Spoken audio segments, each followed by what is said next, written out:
धर्म प्रेमी श्रोताओं को संबोधित श्री कादिया जिनेन्द्र नमस्कार। आत्मानंदी अनंत सिद्ध अरिहन आचार्य श्री उपाध्याय जी लोक विराजित साधु सात्विगण सारे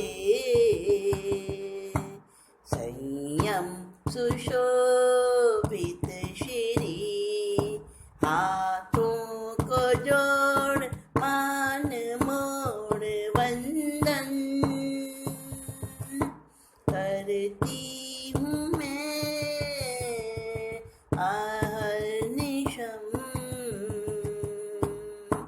संबोधि का दो दान प्रभु कृपालु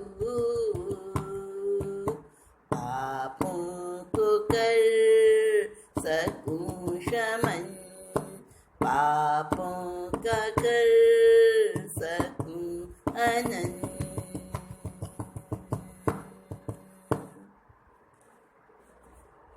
कृपालु पंच परमेष्टि देव को समस्त गुरु भगवंतों को आस्था सहित वंदन अभिवंदन। आप सबके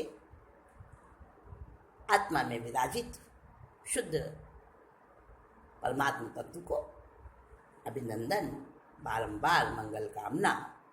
और आज हम अगला पाप, उसका क्रम, उसका नंबर आ गया है, जिसका नाम है चौथा पाप मैथुन।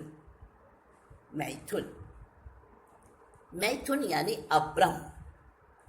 ब्रह्मचर्य से विपरीत जो होता है वो अब्रह्म होता है। अब्रह्म केवल स्पर्शेंद्रिय से ही नहीं, पांचों इंद्रियों और मन से सेवन होता है। और ब्रह्मचर्य का वो फल पूरे शरीर के साथ आत्मा को मिलता है। आत्मा हल्की बनती है, ऊपर उठती है। अब्रह्म अपने आप में बहुत बड़ा पाप है और इससे प्राणातिपात भी होता है। चोरी और झूठ सब इसके साथ में जुड़े रहते हैं। ये सब पापों में बड़ा पाप है और ब्रह्मचर्य सारे तपों में महान ब्रह्मचर्य है। तो ऐसा पाप अब्रह्म, हम इसको जानेंगे तब छोड़ पाएंगे।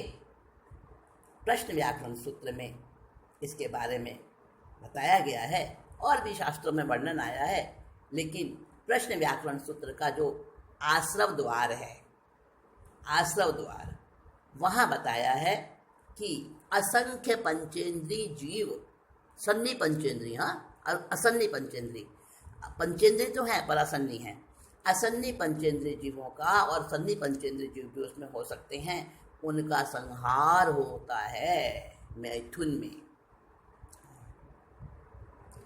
तो ये ऐसा मैथुन का पाप, इसको हम समझेंगे और इसको समझ के हम जो अपने जीवन को आगे बढ़ाएंगे। प्रश्न व्याकरण सूत्र के चौथे आश्रव द्वार मैथुन में कहा असंख्य पंचेंद्री संहार। जरा मरण रोग शोक का है प्रत्यक्ष भंडार। प्रमाद स्थान का मूल ये चारित्र घात करनार। मैथुन क्या है? जरा मरण रोग और शोक का ये भंडार है। यानी मैथुन से बुढ़ापा और मरण तक का प्रसंग बन जाता है। रोग आते हैं अनेकों प्रकार के और रोग से फिर शोक आता है, दुख आता है, पीड़ा आती है, चिंता आती है, तनाव होता है। अनेकों लोग हैं जो गुप्त रोगों के शिकार हैं, यानी जिनको ऐसे रोग हैं कि किसी को बता भी नहीं सकते, डॉक्टर से भी कहते हुए घबराते हैं। दूसरों को कहना तो अलग बहुत मुश्किल है, जो इलाज करने वाले हैं, जो डॉक्टर हैं, उनसे भी पूरी बात नहीं बता पाते। बहुत सारे स्त्री पुरुष और आजकल के जो युवा पीढ़ी है ना, इसमें तो इस प्रकार के रोगों की भरमार है। आप देखो 95% आपको गुप्त रोग वाले मिलेंगे अगर आप उसका शोध करें, और किया है लोगों ने शोध, और उन्होंने पाया है कि इससे अनेकों प्रकार के रोग होते हैं और वो रोग बढ़ते जाते हैं और इंसान का जीवन नरक से भी बदतर हो जाता है और चारित्र की तो घात करता ही है ये अब्रह्म। ये मैथुन जो पाप है, इससे हमारा आचरण गंदा होता है, मन खराब होता है, विचार बिगड़ते हैं और आत्मा पर इतना इतना मैल चढ़ जाता है, इतनी भारी हो जाती है आत्मा। मोह अज्ञान की बेल को यही कुशील बढ़ाए, गुप्त रहस्य चोरी का पाप भी संग ले आए। बहुमान सम्मान का नाशक है मैथुन, इस अनबुझ आग की खातिर हुए युद्ध अनगिन। पता है ना आपको, हिस्ट्री खोल के देखो कि कितने युद्ध हुए हैं। जरा जड़ जोरू और जमीन, 3 चीजें होती हैं जिनकी वजह से युद्ध होते हैं। तो स्त्रियों के लिए, यानी स्त्री जहाँ है तो वहाँ काम लालसा है, स्त्रियों के लिए अनेकों प्रकार के युद्ध हुए हैं।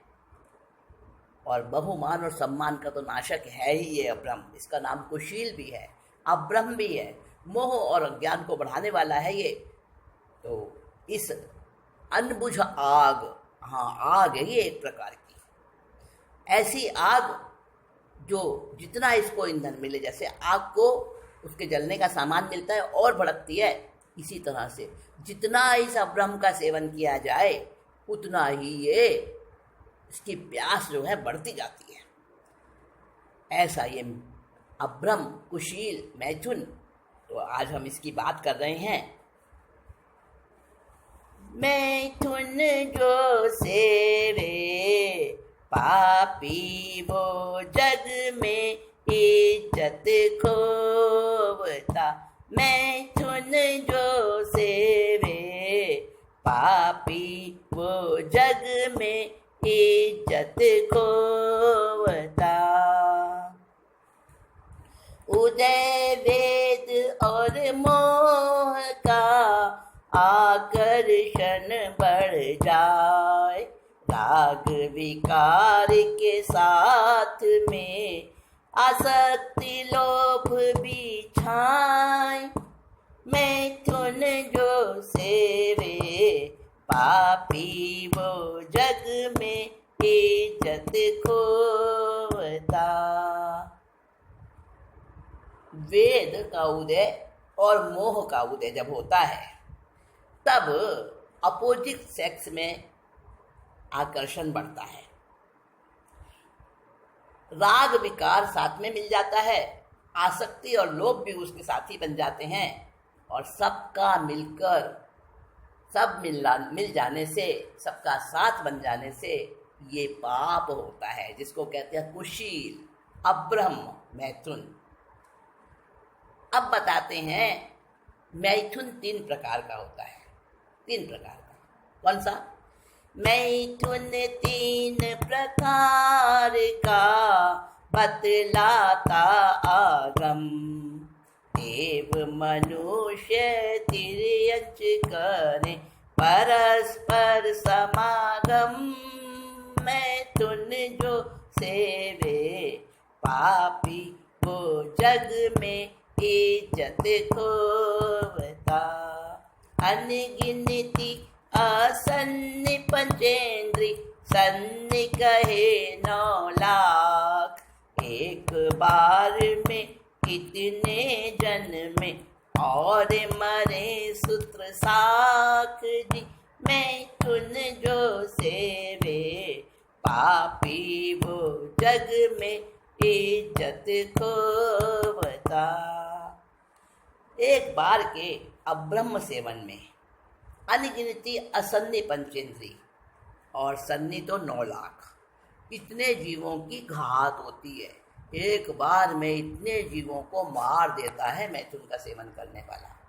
और मैथुन का सेवन करके ये भव तो इज्जत बिगड़ती है इस जन्म में तो, और आगे के लिए इतने पाप बनते हैं, इतने पाप बनते हैं कि जिसकी कोई हद नहीं। जब उन पापों को भोगता है तो नानी दादी याद आती है।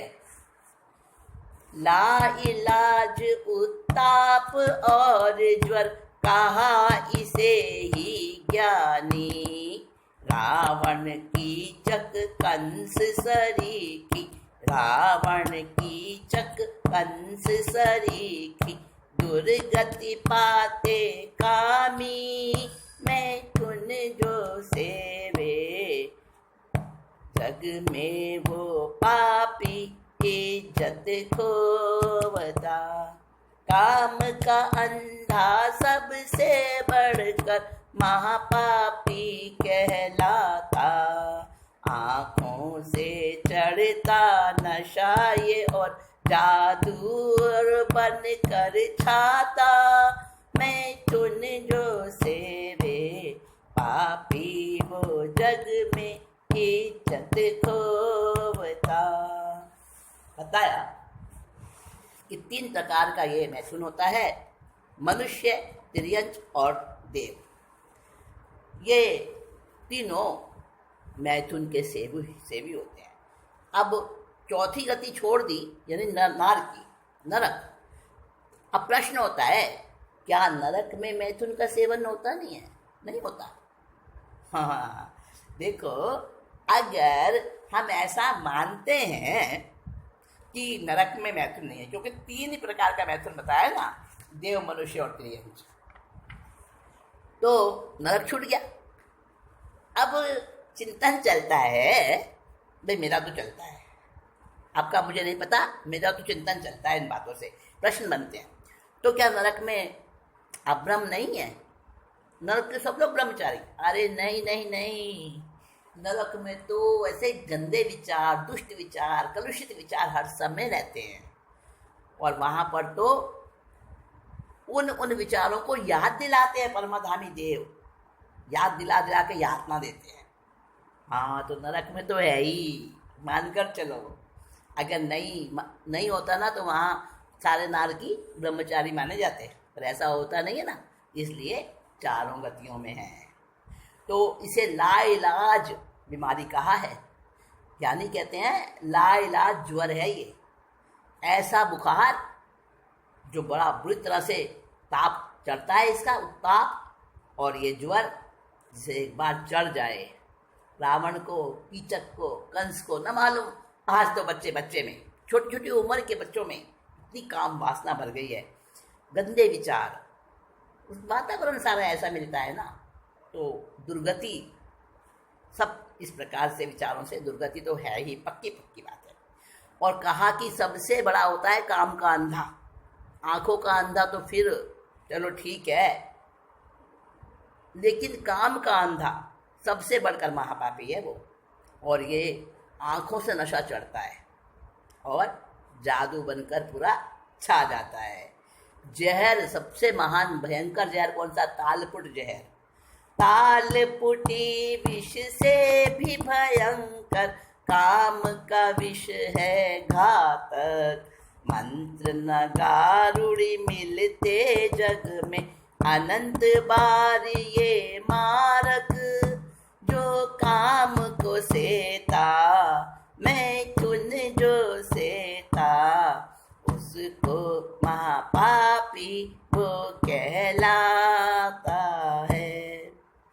तालपुट विष से भी भयंकर ये काम का विष होता है, और उस विष के तो सांप के काटे हुए को तो फिर गारुड़ी उतार देता है, उस जहर को मिल जाते हैं ऐसे उसे चिकित्सा करने वाले, लेकिन इसके गारुड़ी मंत्र वाले नहीं मिल पाते, और वो विष तो एक बार ही मारता है। ये जो काम का विष है तो अनंत बार मारता है।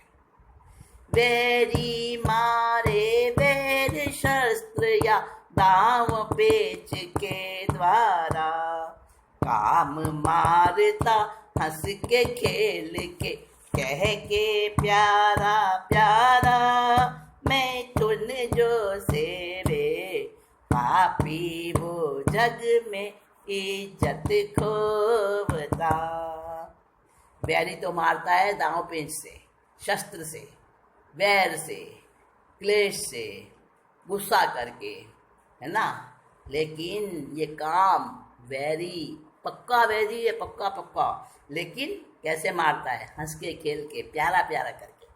हाँ, ऐसी मार मारता है, बाहर से तो बहुत प्यारा लगेगा वो इंसान, हाँ मेरा प्रेमी है और ये मेरे लिए जान देता है, लेकिन पता नहीं कि वो प्रेमी है कि मारने वाला है। बाहर से मारता हुआ नहीं दिखेगा, लेकिन वो हमारे आत्मा को, हमारे सद्गुणों को, हमारी अच्छाइयों को मार रहा है। वो रूप कांति और सत्व का प्रबल हरण कर लेता, बिना मोल का दास बनाता, बिना मोल का दास बनाता, बुद्धि हरण कर लेता, मैथुन जो सेवे, पापी वो जग में इज्जत खोवता। रूप कांति का, रूप का और हमारे सत्व का, जो हमारा वीर्य है, यानी एक बूंद वीर्य कितना होता है, कैसे बनता है? ये वीर्य जो है सबसे अंतिम धातु है। सबसे पहले हम जो खाते हैं उसका रस बनता है। अच्छे से अच्छा भोजन करें, पौष्टिक भोजन करें तो उसका रस बनता है, और वो रस की 40 बूंदें, 40 दिनों तक जो भोजन अच्छे से अच्छा किया जाए उसका रस बने, तो वो 40 दिनों का जो रस बनता है उसका क्या बनता है? एक बूंद खून बनता है। समझ गए? और 40 बूंद खून से फिर मांस, मज्जा, आगे बढ़ती बढ़ती धातुएं जो है ना, 7 धातुएं बनने के बाद लास्ट में आता है वीर्य का नंबर। और वो वीर्य कितने मुश्किल से इकट्ठा होता है, कैसे वो बनता है शरीर में, और उसका हरण कितने आसानी से हो जाता है। यानी नीचे की ओर जो हमारा वीर्य बहता है तो हमारा पतन होता है, रूप का हनन होता है, रूप खत्म होता है, शरीर की ग्लो, कांति खत्म होती है, चमक खत्म होती है, और सत्व का, बल का नाश होता है, ये इस अब्रह्म के द्वारा। और देखिए, जो अब्रह्म में पड़ गया, जो कुशील में पड़ गया और जिसके आकर्षण में पड़ा है ना, उसका दास बन जाता है बिना मोल का। देखा होगा आपने कैसे कैसे लोगों को, बस मैं कुछ नहीं कहती इस बारे में, जितना कम बोलूं उतना ही अच्छा है, क्योंकि आप सब लोग समझते हो, भुक्तभोगी हो। यानी अनेकों बुराइयां आ जाती हैं, स्वतंत्रता खत्म हो जाती है। कहते हैं ना, काले सिर की आई और बुद्धि गई नशाई, कहावत है। तो बुद्धि का हरण कर लेता है ये अब्रह्म। ज्ञानी अज्ञानी बनता है, बुद्धि चतुराई खोती, शूरवीर कायर हो जाता, क्षमाशील हो क्रोधी, मैथुन जो सेवे, पापी वो जग में इज्जत खोवता। और देखो, ज्ञानी तो अज्ञानी बन जाता है, उस समय बुद्धि भ्रष्ट हो जाती है, शूरवीर कायर बन जाता है। अरे अनेकों को हरा देने वाला जो योद्धा होता है ना, महायोद्धा, वो भी इस काम के सामने क्या हो बन जाता है? कायर हो जाता है। क्षमाशील जो होता है वो क्रोधी बन जाता है। यानी सारे अवगुण भरे हैं इसके अंदर। और देखो रोग कैसे कैसे होते हैं। सुजाक प्रमेह पथरी भगंदर, महारोग मैथुन से, HIV पॉजिटिव रोगी, जाए तन मन जीवन से। कहा कि सुजाक, प्रमेह, पथरी, भगंदर, और आजकल तो क्या लेडीज में जो बड़ा ऑपरेशन होता है ना,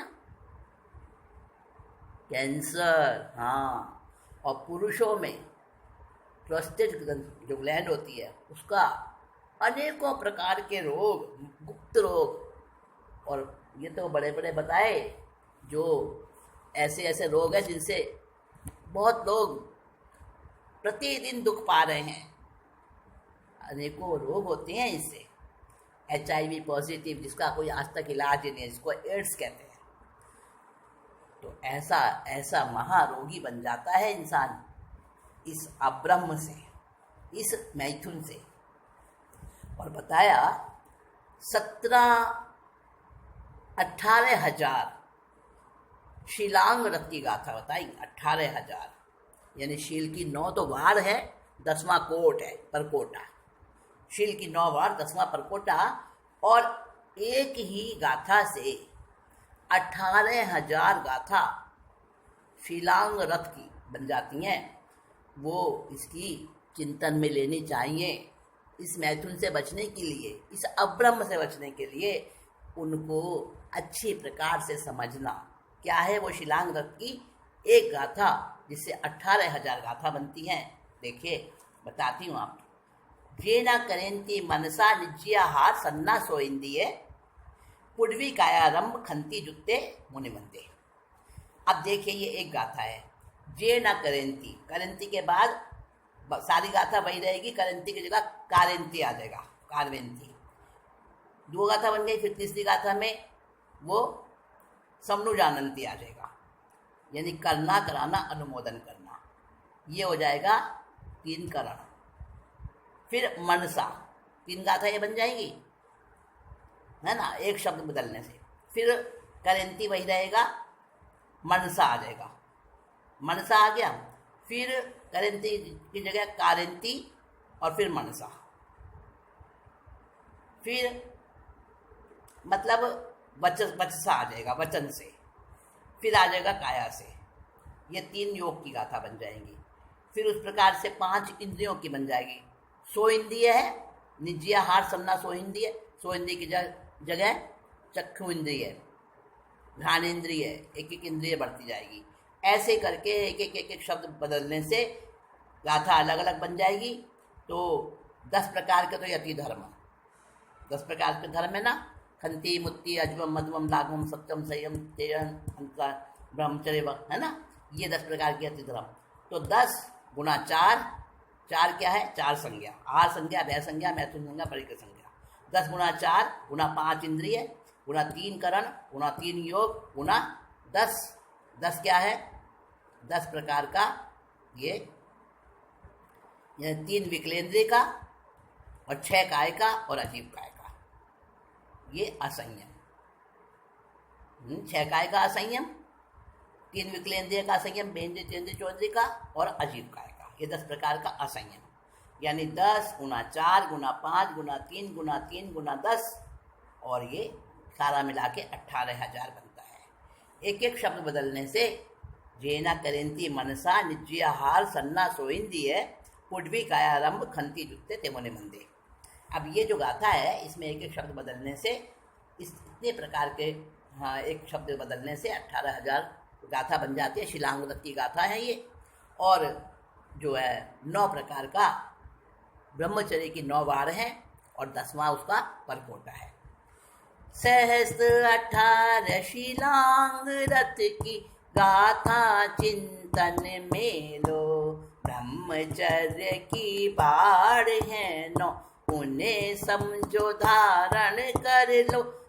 मैथुन जो सेवे पापी वो जग में इज्जत खोबता, कुशील सेविका बुरा रिजल्ट है, फंसे झूठे रूप और चाम, खो देता निज शक्ति तमाम और होता है बदनाम। मैथुन जो सेवे मानव जीवन को हारे, महापापी नर और नारी, एक इंद्रिय विकलेंद्रिय में नपुंसक मनुज विकारी। मैथुन जो सेवे जग में वो इज्जत खोवे। हाँ, देखो, मानव जीवन को हार जाता है, मानव जीवन में आकर ही समझ आती है। देवता में तो इतनी बुद्धि, वो तो देवता तो मतलब देव की जो गति है वो तो पुण्य भोगने की गति है, वहाँ तो उसको समझ होती नहीं है, वो अपना करता रहता है। पुण्य का भोग, सुख मिलते हैं, साधन मिलते हैं, रिद्धि सिद्धि मिलती है। और नरक अवस्था में तो बुद्धि भ्रमित होती ही है, त्रियंच में उतनी समझ प्राप्त नहीं होती कि अपना भला बुरा सोच सके। एक मनुष्य का जीवन ही है, और मनुष्य जीवन में भी अगर इस कुशील के पाप में फंस जाता है, आकर्षण में आ जाता है, तो मनुष्य जीवन को हार जाता है, चाहे नर हो या नारी हो, स्त्री हो या पुरुष हो। और कभी कभी ऐसा फंस जाता है कि उसका आगे बढ़ने के सारे रास्ते बंद हो जाते हैं। इसलिए नर भव पाया रखो विवेक, बनो अभिकारी सज्जन नेक।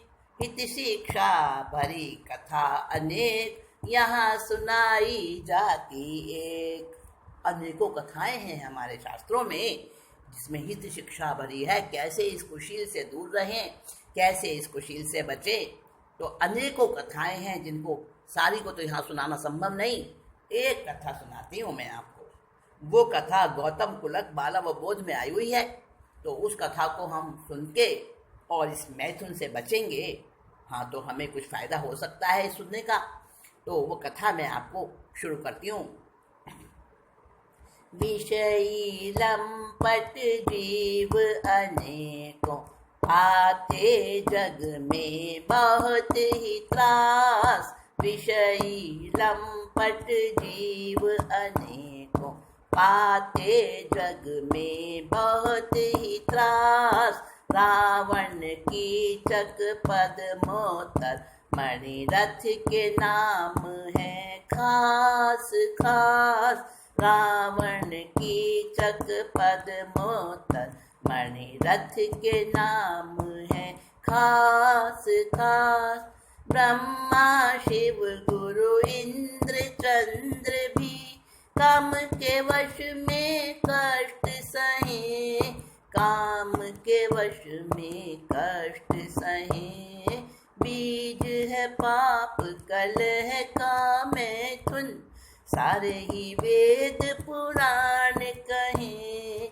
सारे ही वेद पुराण कहें। काम कुमार की कथा बताती, कैसे बना वो काम का दास। विषयी लंपट जीव अनेकों, पाते जग में बहुत ही त्रास। काम कुमार की कथा है ये। काम कुमार, उसका नाम काम कुमार था।